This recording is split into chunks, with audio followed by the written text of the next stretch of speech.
You are listening to Beyond the Verse, a Star Citizen podcast. A show dedicated to Cloud Imperium games, Star Citizen, and Squadron 42. Whether you fight, explore, unite, and or trade, we bring you news, updates, interviews, reviews, and analysis. So sit back, relax, grab yourself a pour of Radegast, and join us as we go Beyond the Verse. Launch sequence activated.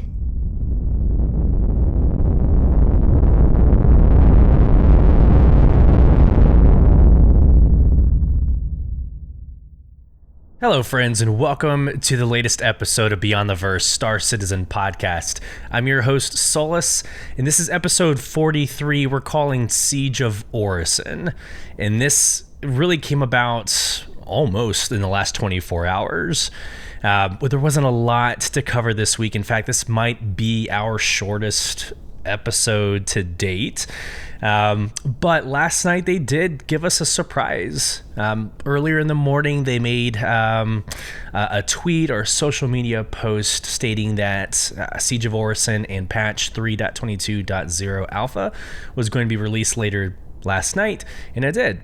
Siege of Orison dropped, our org night changed what we had planned on doing, and we reformed to take on Siege of Orison. But that's really it. There's not a lot that happened this week, besides a Tuesday lore drop of Pyrotechnic Amalgamated, which was in a jump point several months ago, and then this patch release. That's it. So it was nice hearing from everybody. Take care. Have a good day. Totally kidding. Totally kidding. There's a lot to actually get into outside of just the news, and so I'm excited to do that. Let's go ahead and get started with messages from the community after a quick word from our sponsors. Welcome back. Here we go. Incoming message. I almost missed this. It's been a long time since I've gone back and I've looked at reviews on Apple Podcasts, Google Podcasts, and honestly Spotify podcasts. It's been a while since I've gone into that piece. I've gotten your emails, I've gotten your messages through the Q&A and the polls we ask on Spotify, but I just randomly decided to check Apple Podcasts and I came across a review that I would love to share with you. First off, Apple Podcasts, we have a 5-star rating. I love that. It's going to help our message and our show, what you love and what you listen to. It's going to help us get to more people and build that community of the Star Citizen fam that we love so much. So please feel free to drop a 5-star review in Apple Podcasts and really any podcast platform that you listen to. But leave a review because I will read every single one of them live on air. So on January 2nd, I almost missed this. It was 24 days ago. A listener by the name of Whack Attack, love the name, left a 5-star review saying hype and positivity. I'm just going to read this verbatim and then respond to it.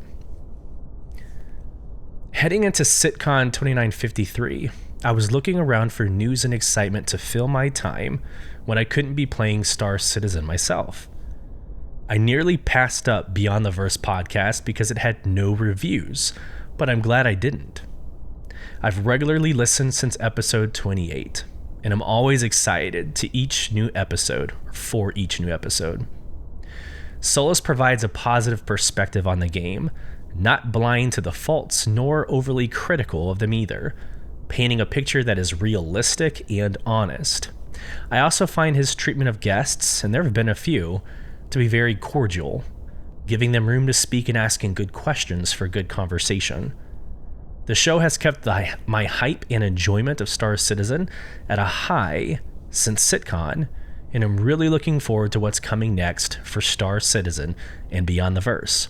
Happy to provide my review despite Sulyce's vicious slander of my poor Reliant Tana. Keep up the good work. Fly safe. Thank you so much for that review, Whack Attack. I'm going to respond kind of in reverse order. The Reliant Tana, I think everybody makes mistakes, even developers. even game designers and engineers, artists, and I think the Reliant Tana is one of those. So much love. I actually dislike the Reliant Tana more than I dislike the Cutter Rambler. So there you go. There's where I stand. But to each their own. To each their own.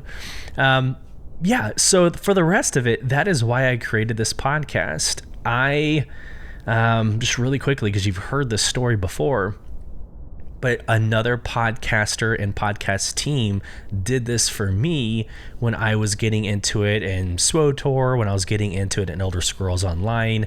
They kept my hype when I wasn't able to be in game.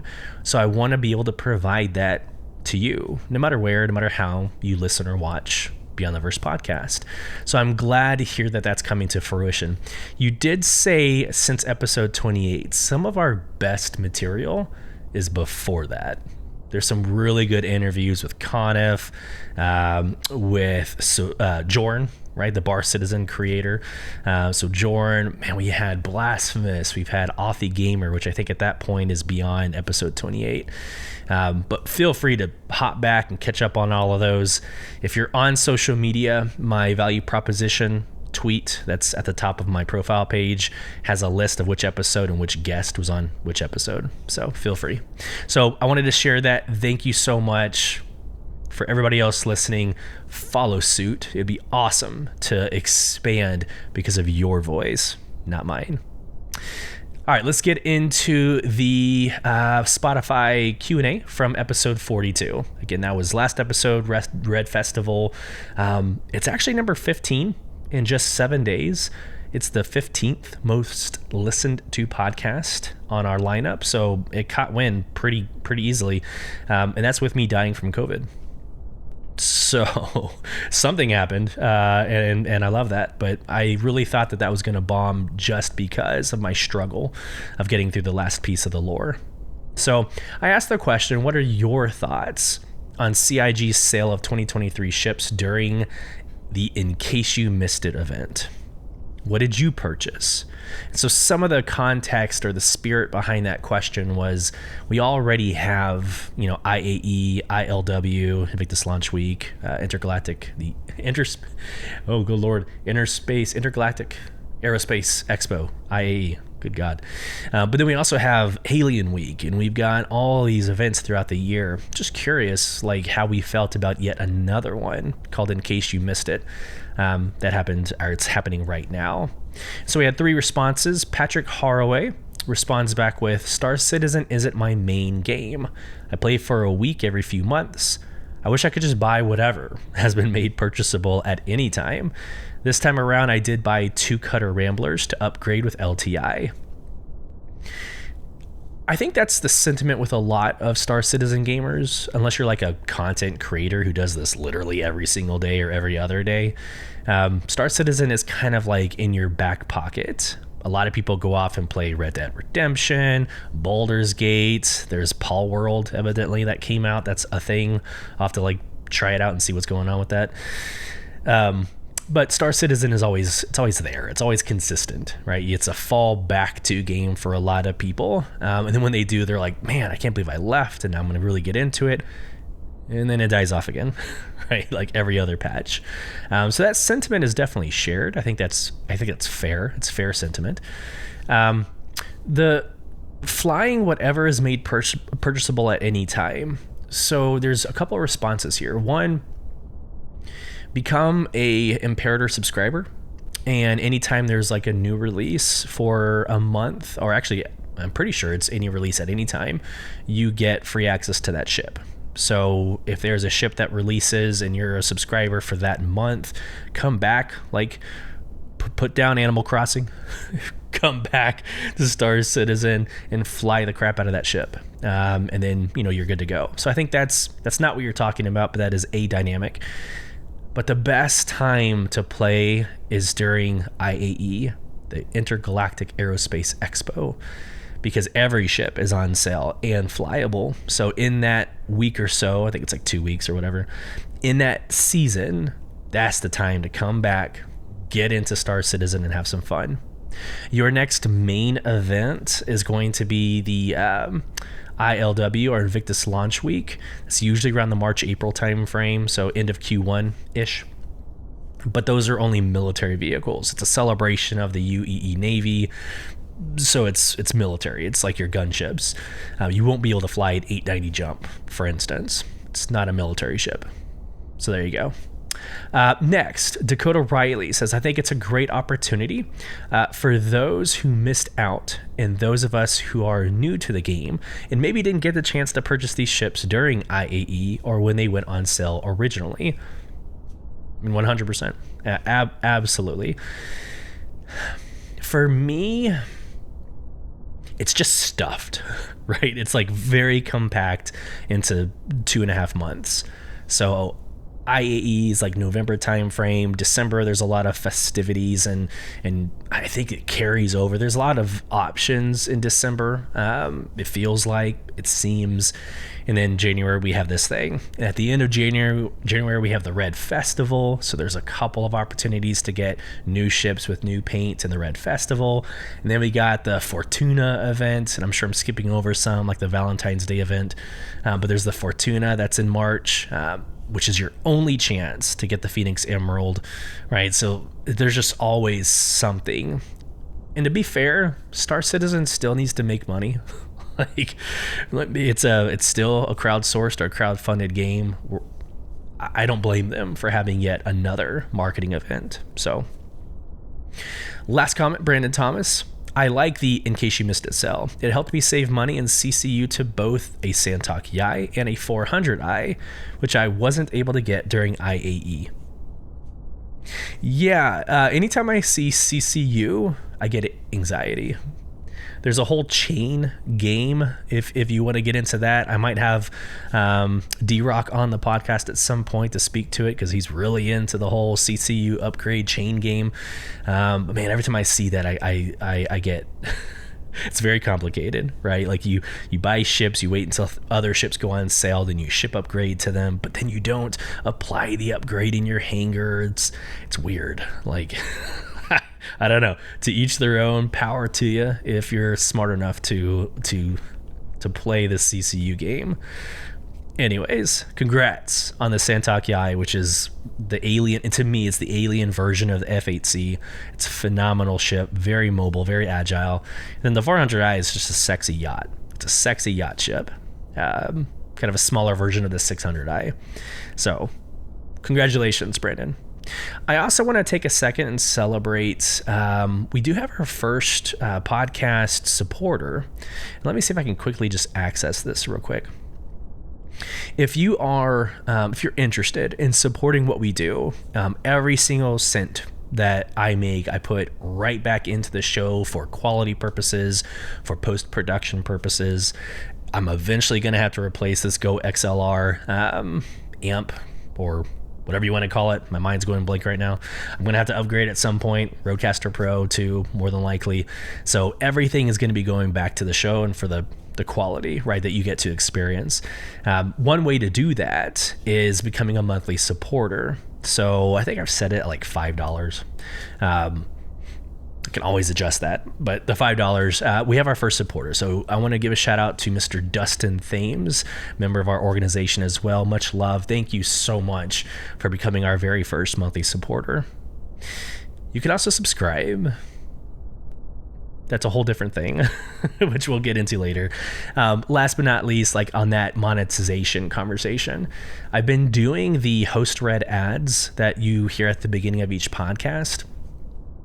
That I was notified is going away. Spotify is moving away from that, and instead they're giving random ads in your ad blocks, whatever you denote as your ad block for your episode. I'm actually going to decline that. I loved the host read ads because I could make sure it met with my brand. I am very particular with my brand. Sole provision organization, if you're part of that, you know this is how I stand. I have high expectations and high standards, and everything that I represent on this podcast speaks to my brand. It speaks to who I am, the culture, the community that I'm trying to build. I don't trust I do not trust, especially in 2024, I do not trust a company to kind of do that for me.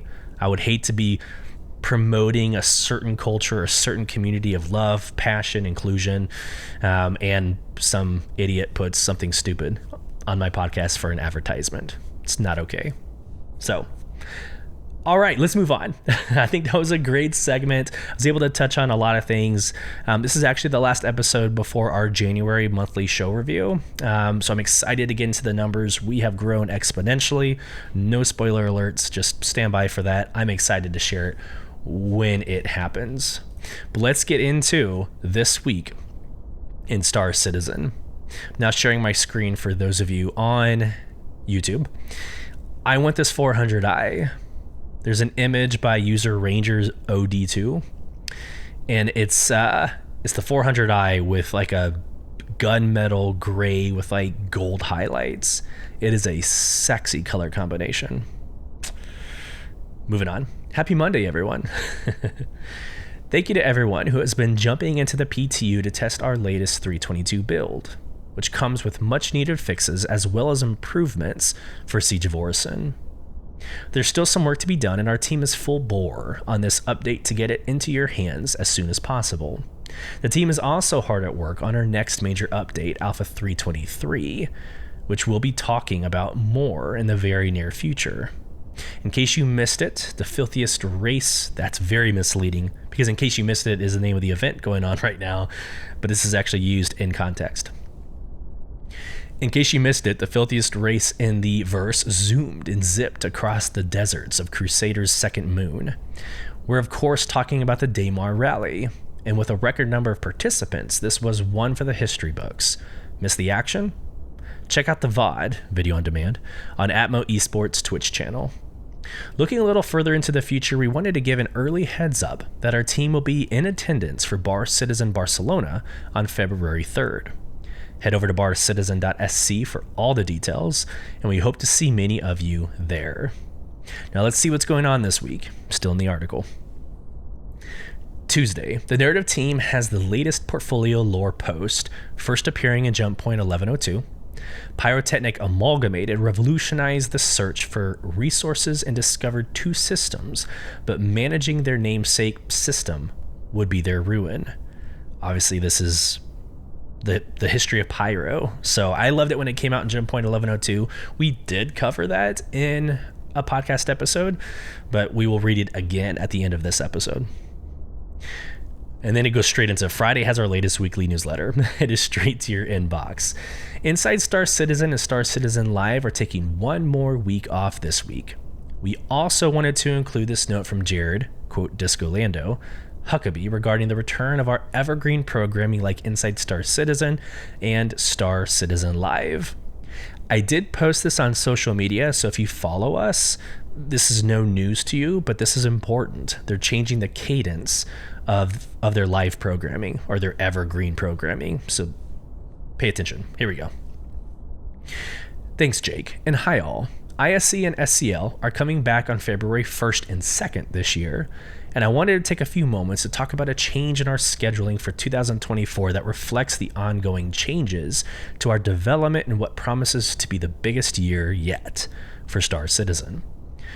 While we're still going to be releasing on Thursdays and broadcasting live on Fridays, we are no longer going to be programming on the standard quarterly cadence we've used since ISC began, which has been a pretty rigid 10 weeks on, 3 weeks off, rinse and repeat sort of affair. In this new year of exciting challenges and anticipated releases, once ISC comes back on February 1st, it will continue to run until 323 comes out, however many weeks that may be. We'll then take a week or 2 off and come right back with the ongoing cadence until the next major patch comes out, and so on and so on. What this means for you is that we'll no longer be cutting away to our hiatuses a week or 2 before the patch releases like we've done in the past.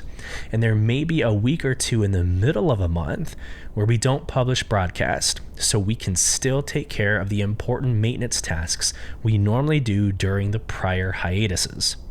But most importantly, the way our new schedule works out, it means there will now be more episodes of ISC produced this year than previously, covering more topics and more aspects of our lives in game development than ever before.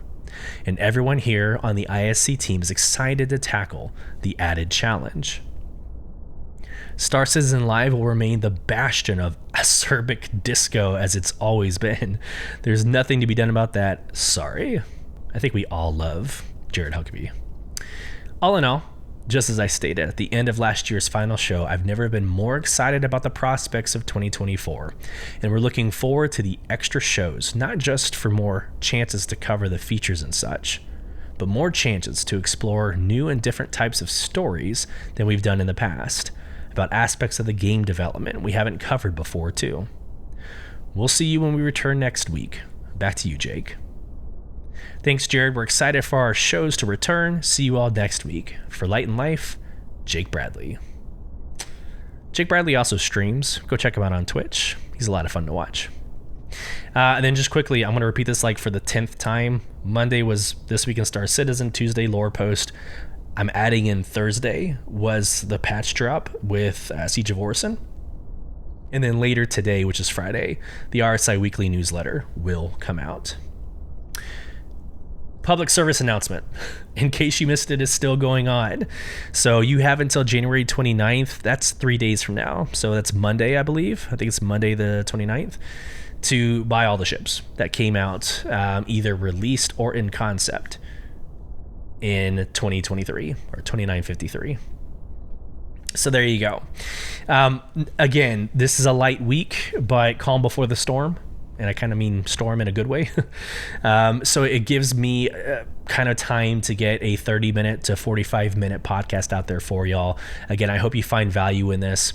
There is Org Night 06 that I just published from last night's Org Night. Published it this morning. And it's our 3-hour Org Night that took on Siege of Orison. We went through the first 2 platforms before we 30K'd.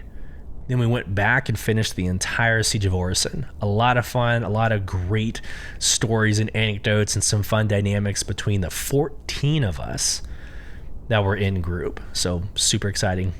Go check it out.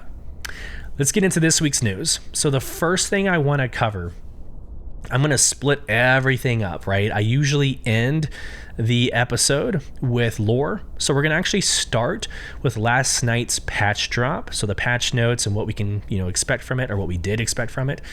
And then we'll get into the lore behind Siege of Orison, which I just realized I got out of... There we go. I didn't actually pull back up Siege of Orison's website, which is not going to take long at all.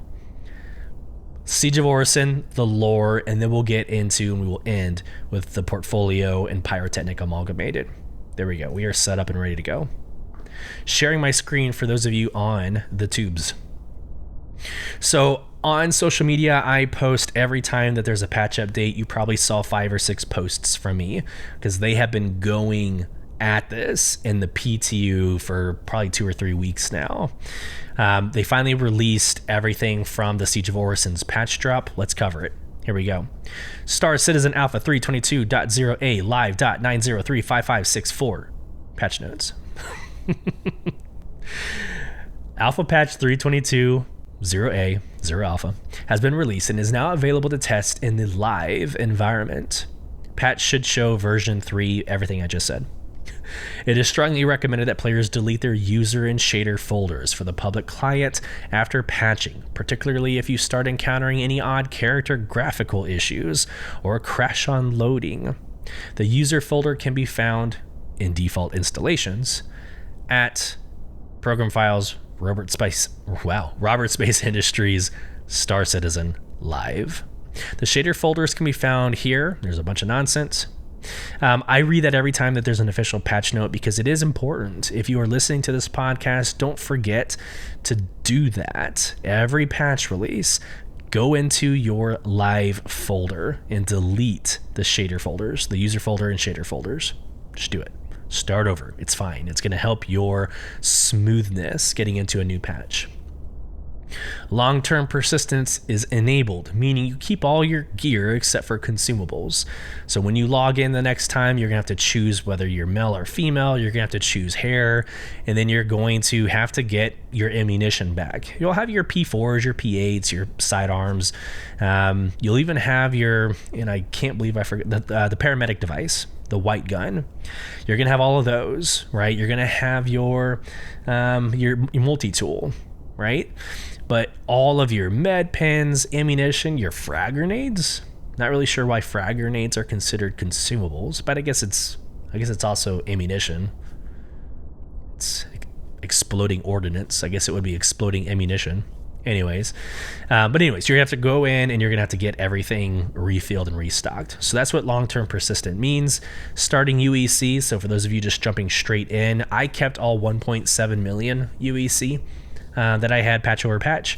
I think this is more like if you're starting a brand new character, you're going to start with 20,000 UEC, pretty sure. Unless that's just like an additional 20,000. I actually don't know that. So I'll welcome the comments in the podcast if you know the answer to that. Characters in this new environment will be built from LTP data, so items such as medpens, ammo, rentals, and refinery jobs will be lost. There you go. All right, there's some known issues there. Feel free to go through and read it. I don't know. That's what they're currently working on. It just didn't drop in this patch, so I usually just go right to the features update. So let's go. Let me get a drink real quick so I avoid last episode's coughing and dying. All right. Locations. Features update. Locations. Increase damage output and health of defense turrets around the PU. Gameplay. Bounty ship cargo balance pass. NPC bounty contract ships have had their cargo manifest amounts lowered for economy balance. Ships and vehicles. The Santok Yai audio polish pass.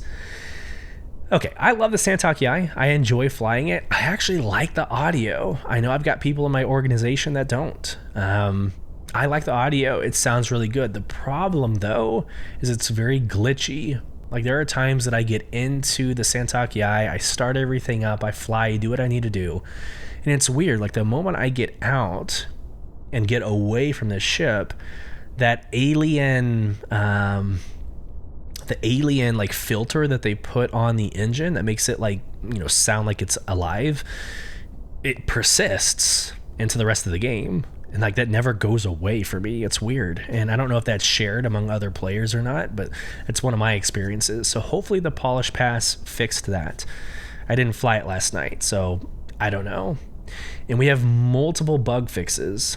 So here we go. Fix the issue causing the ATC to fail to detect vehicles within the loading zone or fail to initiate cargo transfers. Using a tractor beam to move ships should no longer severely impact client frame rate. Nice. Fixed multiple issues causing shuttle transit at Orison to stop and become stranded before reaching its destination. Probably important for Siege of Orison. Fixed an issue causing tractor beams to fail to work on a container when multiple players interact with the same cargo container using a tractor beam.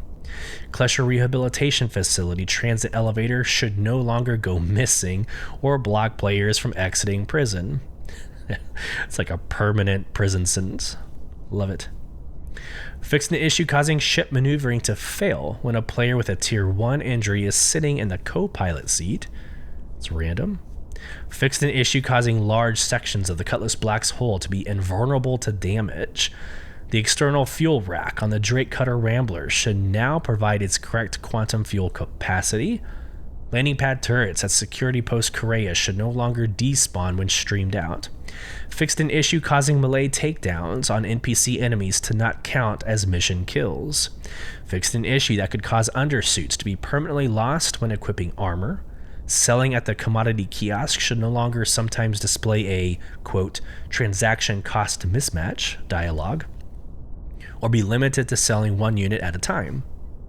Fixed an issue that could cause the server FPS to drop when trying to repair a snub ship from a constellation with a custom loadout. Players should now be able to correctly press charges when ship is being towed by another player without permission. Oh god. I'm not going to touch that. Next, weapons should no longer fail to shoot and holster themselves after using med pens while sprinting. Fixed an issue causing missiles, bombs, and torpedoes to disappear immediately after traveling a short distance from the player. Mercury Star Runner AI in high-risk target bounty missions should no longer spawn as civilians. Thank God. That was a huge issue. All right, specifically for Siege of Orison, I think this is a great segue because right after this, we'll be getting into what Siege of Orison is, the lore, and everything else. So this will be a good like intro into that. The fixes. The iffy container code on Lieutenant's tablet should no longer display as 0.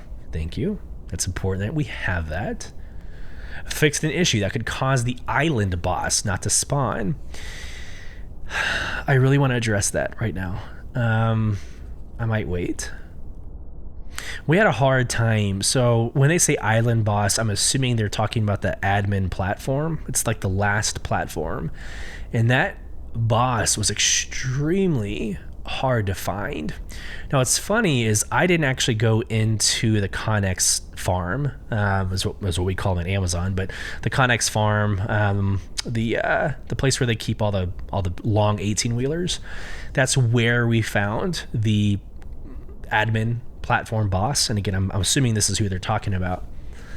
But it took us forever to find him inside of those Connexes. It was fun though. I was outside flying, pulling security, so I wasn't inside of the fun, but just hearing it, and you can go back and listen to Org Night 6. You can listen to it yourself. But as the other 13 of us were inside, I mean, it took us 15, 20 minutes to find him. Not the same issue, but I wonder if there are further issues with that still needs to be fixed. Let me clear my throat real quick.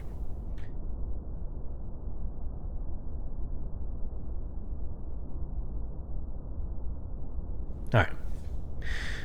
Moving on. Fixed an issue that could cause the lieutenant to spawn and get stuck under their spawn location.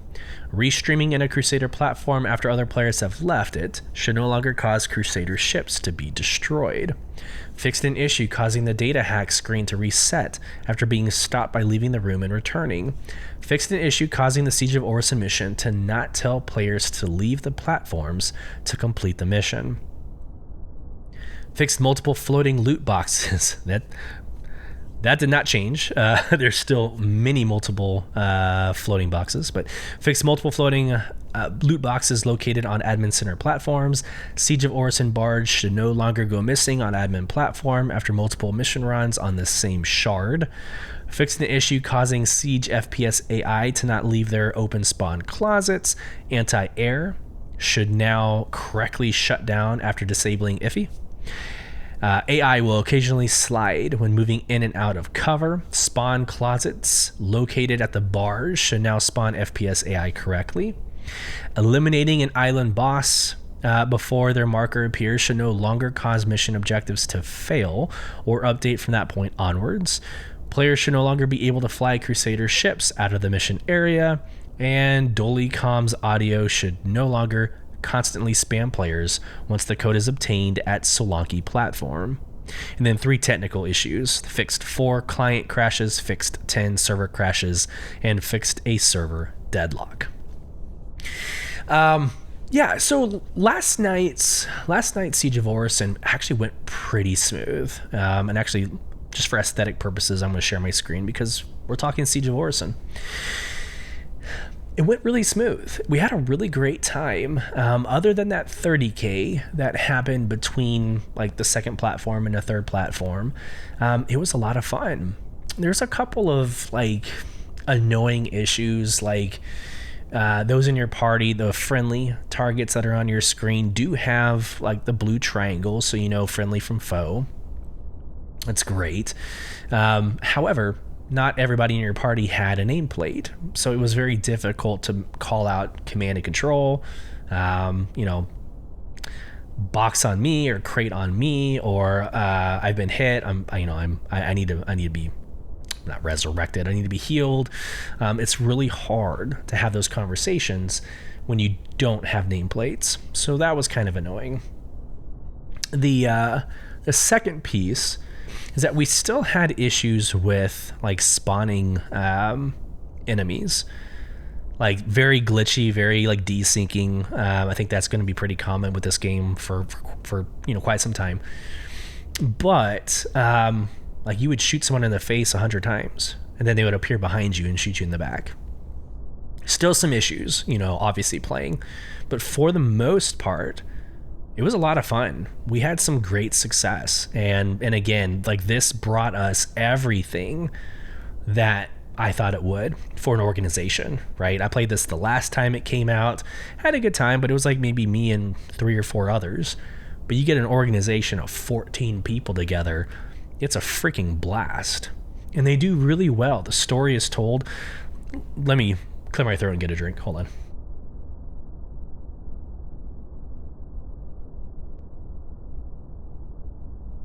So the story is told while you're going from platform to platform. Dolly, I think it's Rowena Dolly, will get onto the comms and tell you the story, kind of who you're fighting, why you're fighting them, your objectives. It's really well done, very immersive. You don't get a lot of like breaks, like a load screen, right? You don't get a lot of things that hiccup. So I think this is a very well done event. And I think more importantly, it shows us the potential of Star Citizen. If this is what a raid looks like in alpha before raids are really a thing, this is extremely promising. It's extremely promising. Every single like combat game loop is found in this event, right? You're driving ground vehicles while you're on a platform. You're flying once you've disabled the anti-air. You got to fly to the admin platform. So we took one of the A2s. So most of the crew, 13 individuals, went into the A2. I drove the Ares, I think, Inferno. It might have been the Ion. I think it's the Inferno.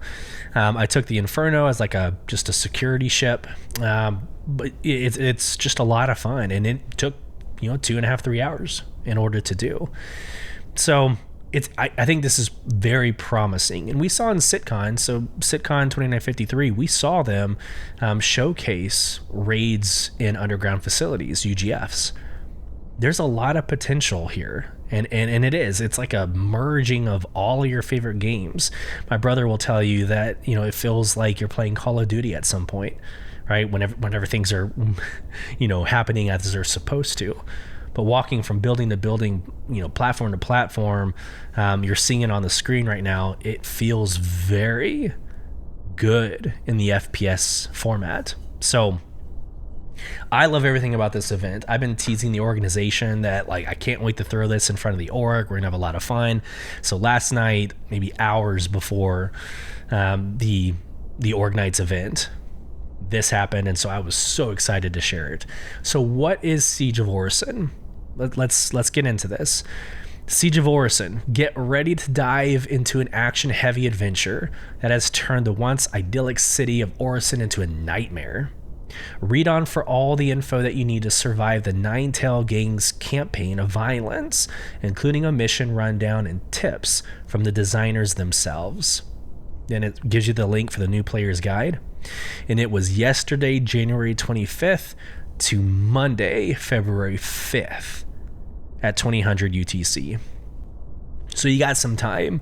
We'll probably end up doing this again next Thursday for Org Night 7, just to get more, exposure. And this event does go away again, February 5th. So do it while it's live, do it while it's here, and then we can move on and do something different.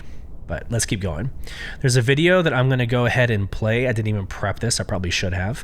But let me throw on the video. Probably will have to adjust the volume. But again, if you're on YouTube, here we go. Hey, happy birthday! Oh my god! We're under attack. Security's been overrun. Please, help us. Here's the situation. Nine-Tails attacks these commercial platforms. Gather any gear you need and help us take them back.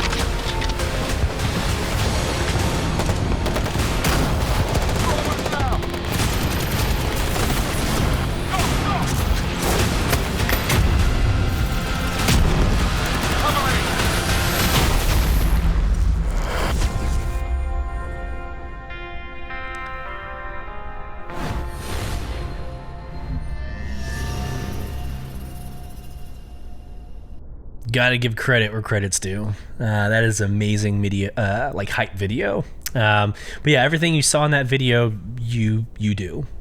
So there's flying, like I said, flying, driving, flying. Or I said flying. Wow, fighting, gunfights. And here's like a little bit of like a pro tip. A lot of my org members were like anxious about getting their patch update, but then hurrying up and getting into the game so that they could outfit with ammunition and everything. Here's the deal. There are enough dead bodies on that first platform that you can take one of your rifles, your sidearm, the one med pen that you're given on your hip. You don't have to outfit yourself perfectly whenever you go there. Just wear heavy to medium armor. And again, every weapon that you had going into this patch, you'll have one magazine with every single one. That's enough. That's enough. So once you get to that platform, kill one or two enemies, and then you could just live off of the drops. It's the easiest way to do it. Don't worry about, fully kitting yourself. Just pro tip. All right, so let's get into a little bit of the lore. It's not the actual transition into lore, but this is still on the Siege of Orison's website. We're going to learn a little bit about the CDF and Rowena Dolly. So here we go. Join the CDF today. The Civilian Defense Force. The Civilian Defense Force, CDF, is a civilian militia endorsed by the UEE Advocacy. Founded in 2947, it was created with the enactment of the Militia Mobilization Initiative as a way for law enforcement to enlist the public to help neutralize significant threats to the UEE systems. The CDF program is run under advocacy supervision, so local pilots must petition the advocacy for authorization to act on its behalf. The special agent in charge. CDF coordinator stands systems. Born and raised in Orison, Crusader, SAIC Rowena Dolly served with distinction in the UEE Navy as a logistics officer until she was recruited by the Marines. Since joining the advocacy, she has quickly risen through the ranks as a proven investigator and field agent. She volunteered to take over as attaché to the CDF in 2948 and will be running this operation. Know your foe. Ninetales. Despite the shocking crime scenes it leaves behind, Ninetales is a relatively unknown criminal organization. However, it's proven through numerous well-publicized incidents that it's always willing to promote its cause through terrifying violence. Ninetales has gained a foothold in the Stanton system since its first documented appearance in 2938. The heavily armed outlaw gang now controls the officially abandoned Grimhex space station near Yella, where it stirs up chaos by distributing orders to those who want to challenge the authorities. Learn more about Ninetales from our narrative team in the Inside Star Citizen episode below and the official Ninetales portfolio. And then it goes on and shows the Orison Skyway shuttle service. So that's always fun. You should save that and put it into your saved folders, your photos, your screenshots. Save it because it's a nice guide, especially if you have a friend who's new to the game and is not advised well enough and picks Orison as their starting location. I think Orison is the best starting location. I am Team Boy Orison, but not for a day one starter. If you're a day one starter, Area 18 is the best. You load in, you literally walk a couple of feet, you get on one tram that takes like 45 seconds, and you're at the space station. And when you log in, right outside of the habitation are all the shops you ever need. All the gear, all the clothing, ammunition, everything. Area 18 is the most simple. But as far as the best system, Orison is the best city in my opinion. It's the most beautiful. I feel like it has the most like aesthetically charming cosmetics. But it's also the best system. Crusader's a great gas planet, scary as shit when you fly through it. I don't know. I also have thalassophobia, so that might play into it a little bit.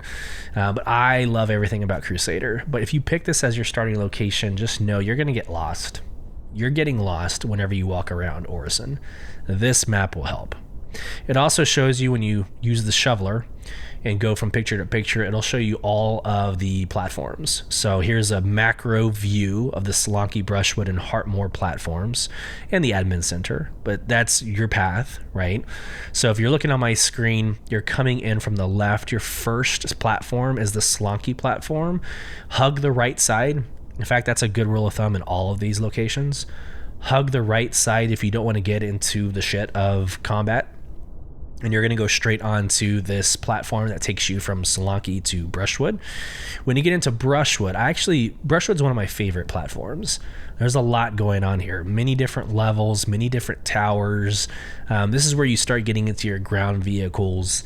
And if you disable the anti-air, you can really get into flying around and helping out your buddies in that sense. Then from Brushwood, you're going to Heartmoor. Heartmoor, kind of the same thing as Brushwood, kind of feels the same, looks the same, in my opinion. Still ground vehicles. It just gets bigger and more complex, right? A lot more towers to check to find the lieutenant. A lot more connexes to check to see if you have the right, connex with the right codes. Still have to disable the anti-air. And then you will have to get onto an aircraft on the Heartmoor platform to fly to the admin center.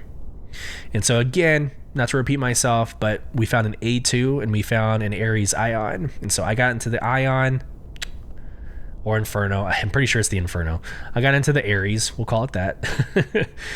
Provided security for the A2, and then we went into the admin center.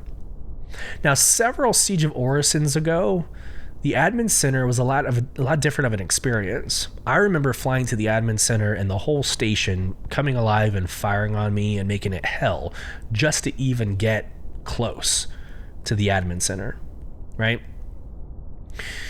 Last night was simple. Last night was super simple. I got my org all hyped up really for no reason. I got them anxious and nervous for no reason. So we got there, we landed perfectly, had zero conflict. The first tower we chose, which was the far, well, I guess it's relative to how you land, but for us it was the far left tower. We walked into the base of that tower and killed the lieutenant. Got the codes. It gave us the coordinates for the Connex farm, which is the opposite side of the admin platform. You spend most of your time there trying to find this other dude or the boss. So there you go. This map is really good, and then you can get into the next slides. We'll get into the actual platform themselves. So the Sulyce platformer shows you the different towers, and then you can just go click right through. So if you're an org organizer, good Lord, take these pictures, share them with your organization in your Discord, and let them have that intel before they get into Siege of Orison. It's a really good, orientation before you get into the mission. All right, let's keep going. We're 3/4 of the way through this. The admin center. Ninetales Lieutenant Art Kelvin.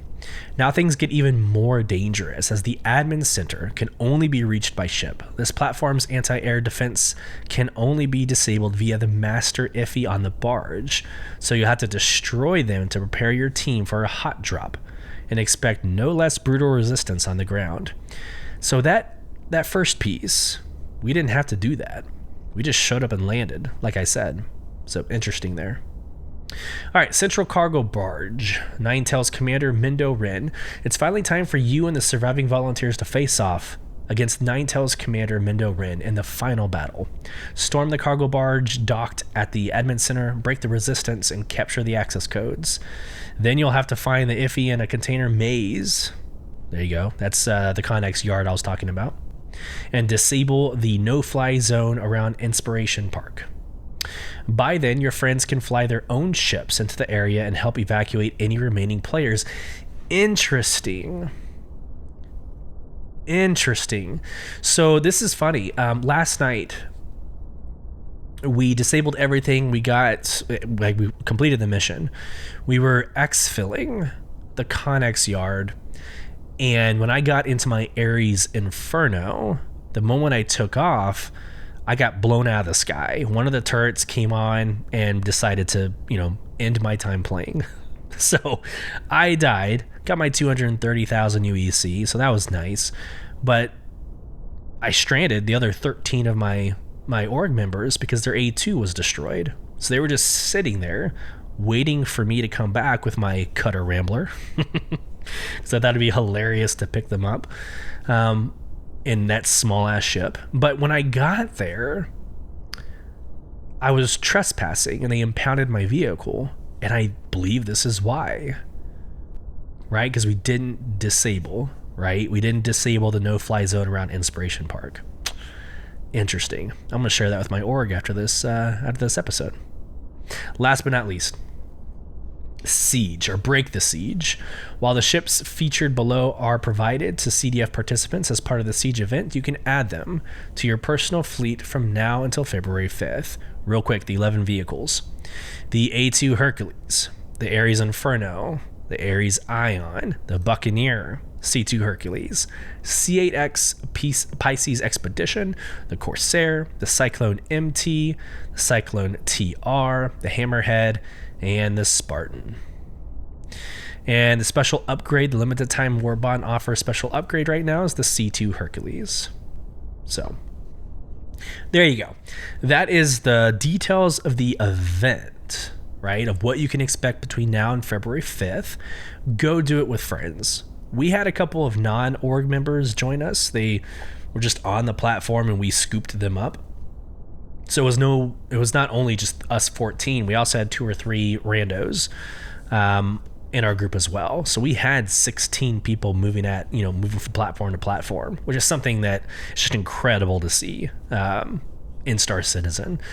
So go with friends. And if not, most people are going to be welcoming, right? If you just join them on an elevator, just be smart. That sounds horrible.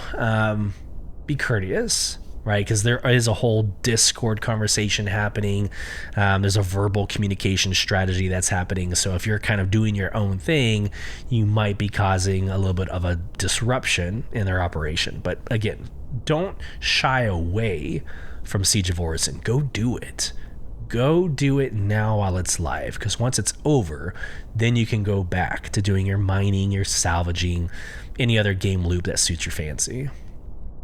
And with that, let's get into the lore for this episode 43, Siege of Orison.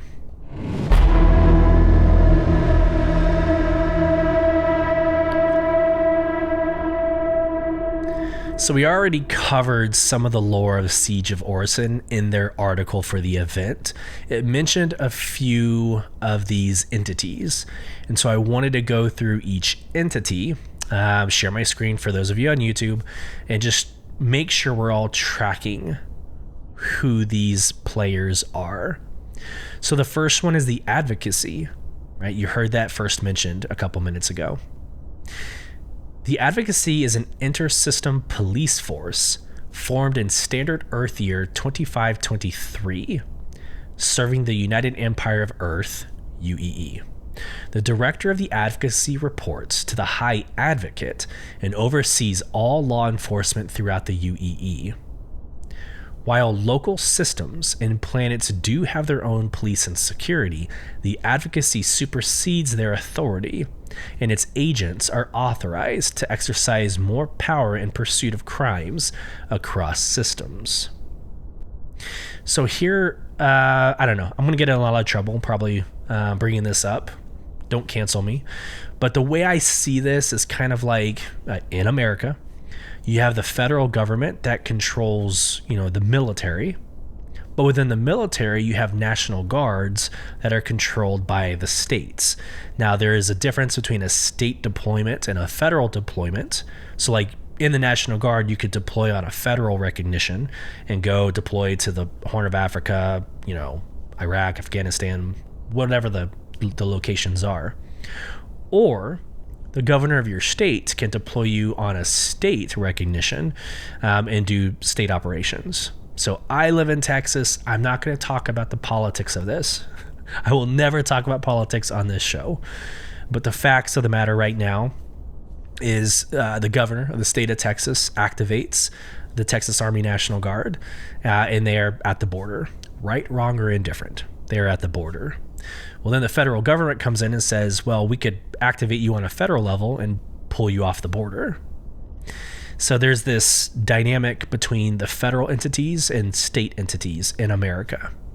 I see the advocacy like this. The advocacy is this overarching kind of federal presence that controls security and militia and those efforts, even though you have Crusader security, you've got Hurston security, etc.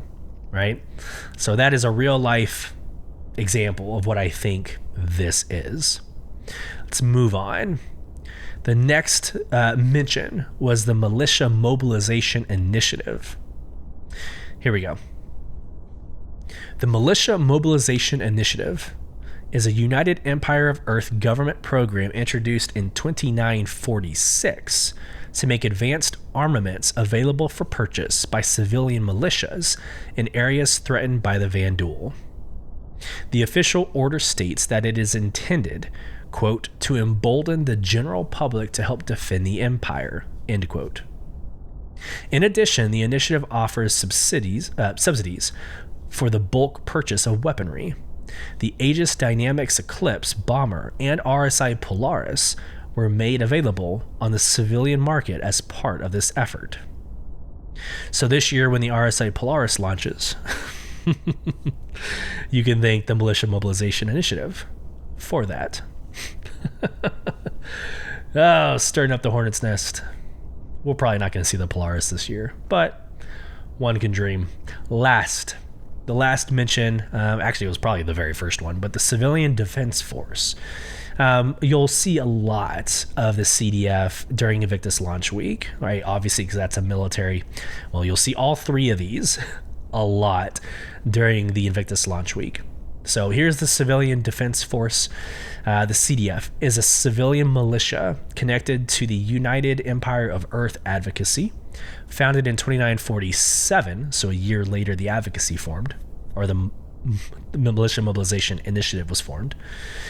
It was created with the enactment of the Militia Mobilization Initiative as a way for law enforcement to enlist the public to help with larger scale threats in the system.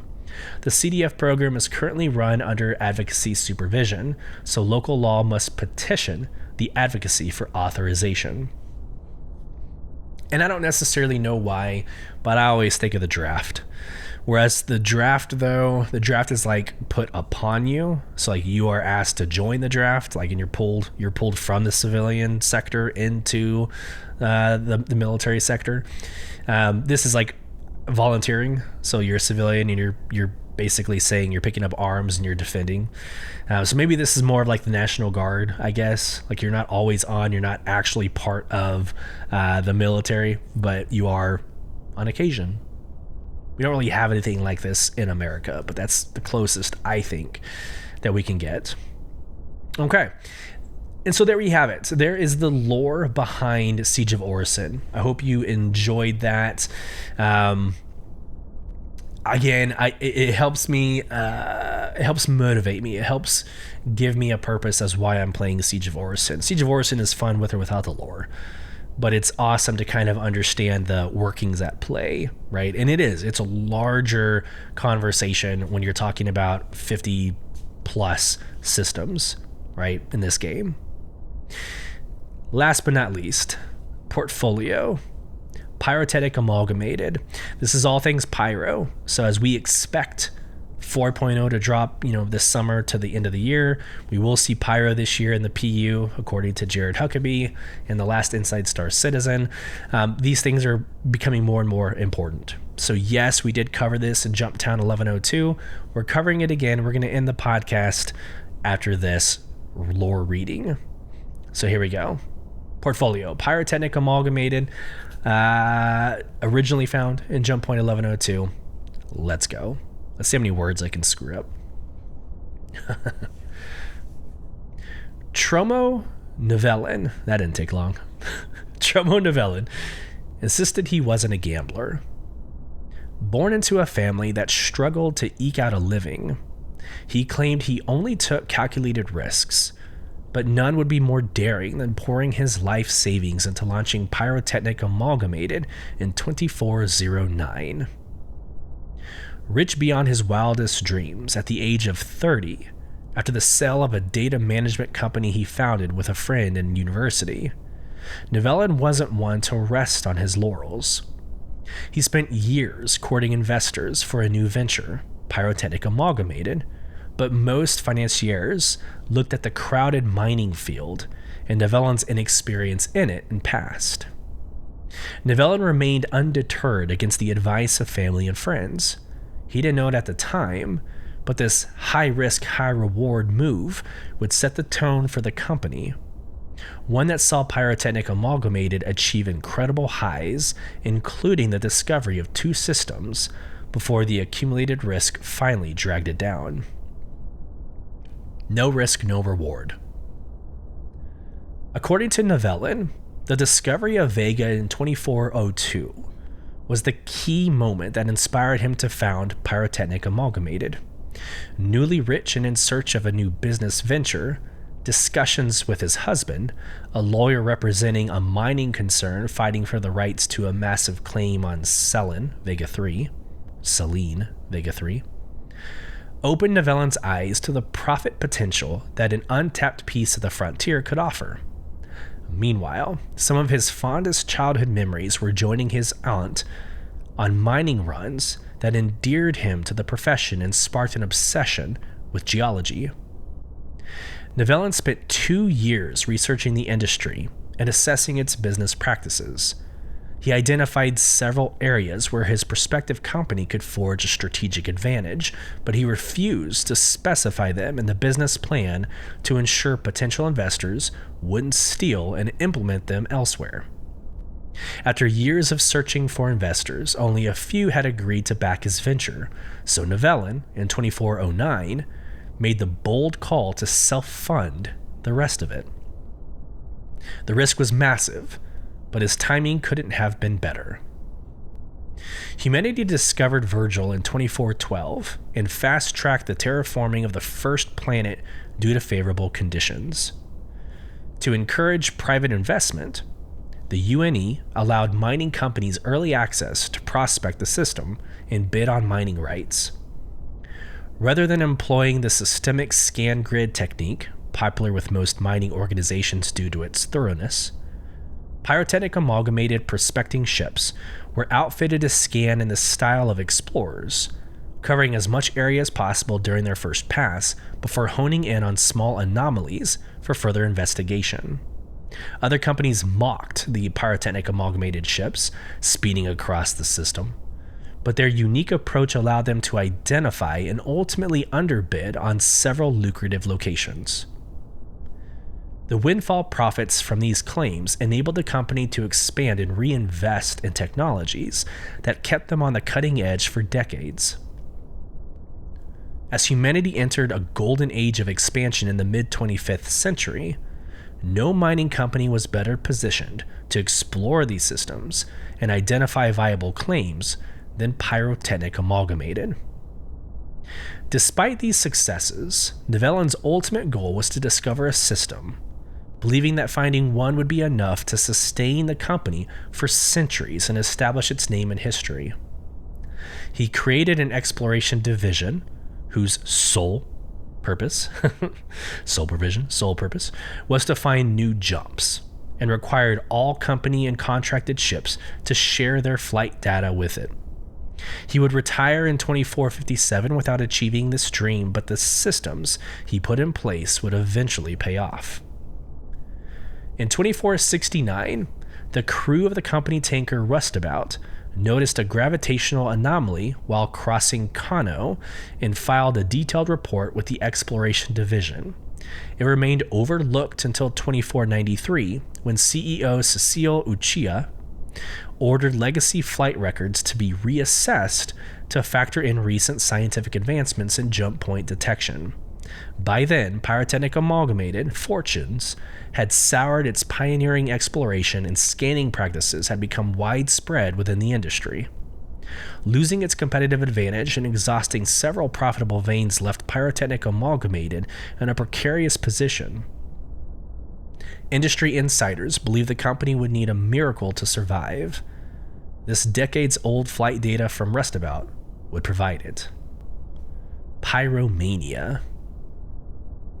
It didn't take long for the exploration ship dispatched by Pyrotechnic Amalgamated to discover the new jump point and take preliminary scans of the system.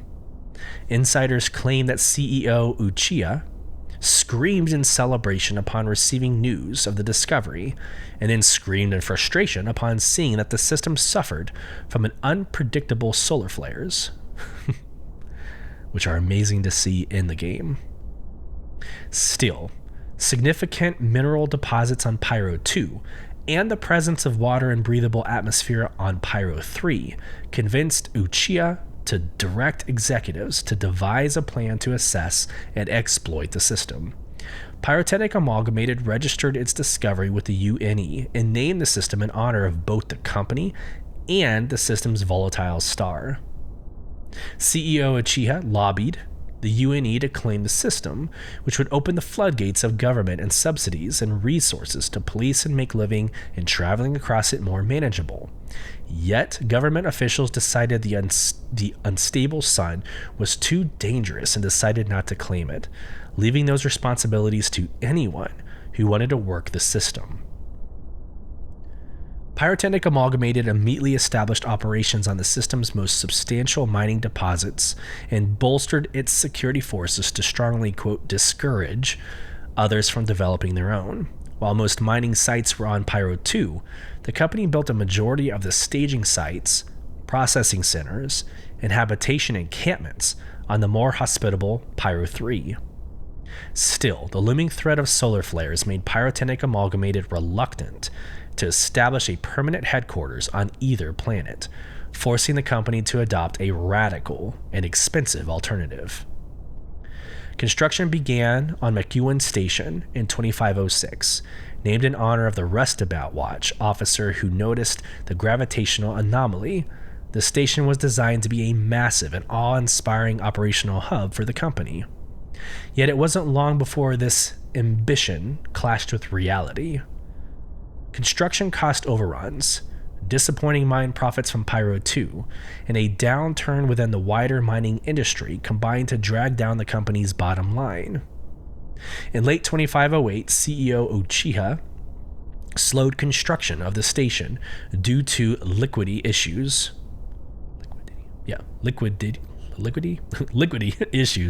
and seriously considered abandoning it until another discovery convinced her otherwise.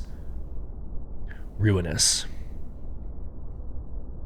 In 2510, a Pyrotechnic Amalgamated security force hunting an outlaw crew ran deep space scans that returned an unusual result. The company dispatched an exploration ship that discovered a jump into a new system. Scans showed a promising asteroid belt but no habitable planets. Financially strained, Pyrotechnic Amalgamated decided not to pursue interests in the system.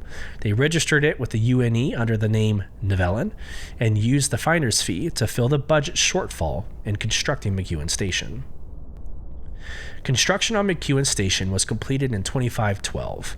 It streamlined mining and supply operations for the company's operations within the system and provided an additional revenue stream from the sale of fuel, food, and other supplies to independent miners traveling to and from Nivellen. The discovery of the Terra system in 2516 and a jump from it to Pyro also boosted traffic to the station. Meanwhile, Pyrotechnic Amalgamated attempted to capitalize on its proximity to Terra by bidding on mining rights to several sites in the system, but in a now infamous incident, the company wildly overbid for the Arroyo lode after data from a faulty scanner convinced executives that it was worth 10 times its true value. Then in 2539, a jump was discovered from Nivellen to Gurzel, placing it in the middle of the brewing human-Xi'an Cold War. The government quickly restricted access to the system and renamed it Hadrian. The loss of civilian access to the system noticeably reduced traffic to McEwen Station. By 2542, many of the company's mines within Pyro had become significantly depleted, and aggressive attempts to find significant deposits elsewhere were unsuccessful. The loss of traffic to McEwen Station also meant that the station's operational costs exceeded what Pyrotechnic Amalgamated made in the system for that year. The company attempted to sell the station to the government, pitching it as the perfect resupply hub for Hadrian, but failed to secure a deal. Pyrotechnic Amalgamated spent the 2550s shrinking its workforce, reducing its areas of operation, and liquidating assets to stay afloat. Following the First Tavaran War, as shield tech advancements from the Tavaran made their way to civilian ships, there was a glimmer of hope that the company could leverage the tech to access and mine parts of the system that were previously too dangerous. Yet, the new shield tech also meant outlaws could more easily survive and thrive within the system. Having drastically reduced its security forces as a cost-saving measure, Pyrotechnic Amalgamated ships found themselves under constant attack, which made exploiting those meager and hard-to-reach resources not worth the cost. In its desperate last days, the company stripped anything of value from the McEwen Station and abandoned its operations there, leaving the station in ruins.